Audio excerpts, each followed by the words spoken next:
This is Matt from MGMT Boston. On another episode of Lantern, we have Scott Nelson, the co-founder and CEO of Make Hay, a marketing technology and agricultural platform. We're going to talk about what that means, what he's building, and go from there. How does that sound, Scott? Sounds great, Matt. Perfect. Let's do it. First and foremost, tell us about Make Hay, this seed stage startup. What are you building? Make hay. Today's consumers want to know more about what they're putting in their body, the ingredients, where it all comes from, the farmers behind it.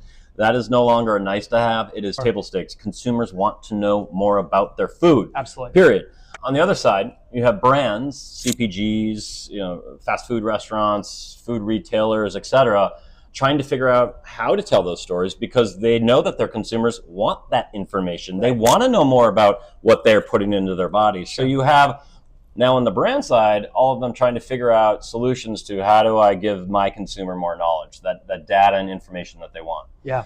Now bring it down to actually the farm level, and you have all sorts of farmers raising their hands saying, Scott, I have an important story to tell. I just don't know how to do it. Right. I don't have the resources. I don't have the time. But what happens on my land every day is fascinating. I wish I could tell that story. And then lastly, to kind of complete kind of what we're doing here is, having been a part of many large and small marketing organizations throughout my career, I've seen a lot of content creation. I've wasted a lot of dollars when it came to content creation, but then I've been very, very efficient and smart with having no budgets per se. So, how do we create a more efficient marketing department with, new innovation around content creation? Okay. Absolutely. So, let's just kind of backtrack to the problems that we're solving. Right. On the farmer side, farm income is down $40 billion in the last couple of years, right? So how do we create a secondary revenue stream for today's farmer to keep them on their land? Mm-hmm. That is one of the things that we'll be doing with Make Hay.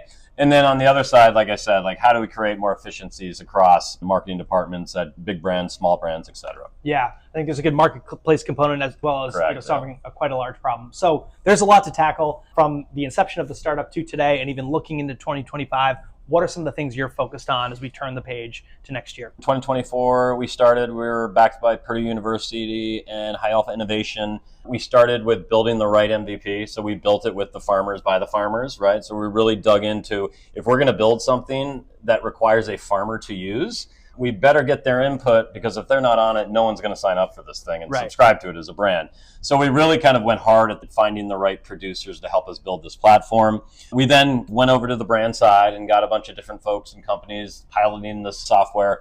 So we've been building out those programs, but it's been a really busy 2024.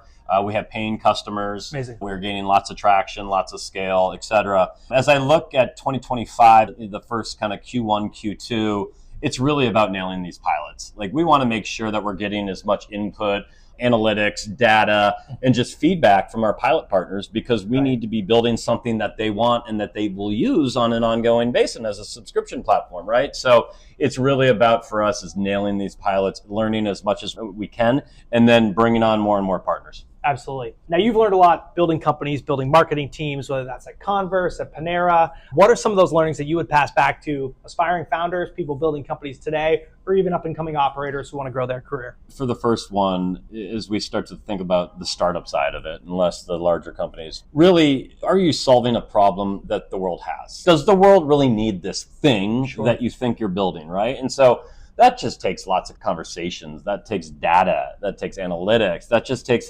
proving it out and getting customers, but really diving in and answering the question to yourself every day when you wake up. Does the world really need this, right? Yeah. And exactly what are those specific problems that I think I can solve? That's number one. Number two is team.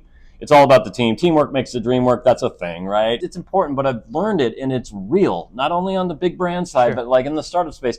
If you're trying to build something with folks that may not have the right skill set or the personalities or just folks you don't want to be around, it's a problem. So you really have to bring in the right team. And I think most of the startups that do fail is because the team was just not right. And then lastly, build something that not only you're passionate about, but maybe have some experience with. I mean, Make It was born out of my experience at Panera in telling that food transparency kind of story at scale on a daily basis. And it really meant something to me. And I wanted to do more around that. And so just making sure that you're building something that you have interest in, but you actually have experience in. Yeah, absolutely. And last but not least, how can we help Make grow? As you think about this year, what are some things we in the community can do to support you all? Yeah, no, I appreciate that, Matt. Two things. One, we'll be going out for our seed round in Q2. Obviously, a lot of great investors here in the greater Boston area, those that are interested in agriculture, those that are interested in food, those that are interested in MarTech, et cetera. Those are the types of folks we would love to speak to. Those that really want to get behind our mission around amplifying and empowering the voice of America's agricultural industry. If you can get on board with that, let's have a conversation. Definitely. And then lastly, for all those food and brands out there that want to get more efficient with how they create content and want more authentic, trusted content, perhaps from a farmer, let's chat. Scott, thank you for building this in Boston. Scott from Make, Matt from MGMT Boston on another episode of The Lantern. Thank you so much for joining us. Thank you, Matt.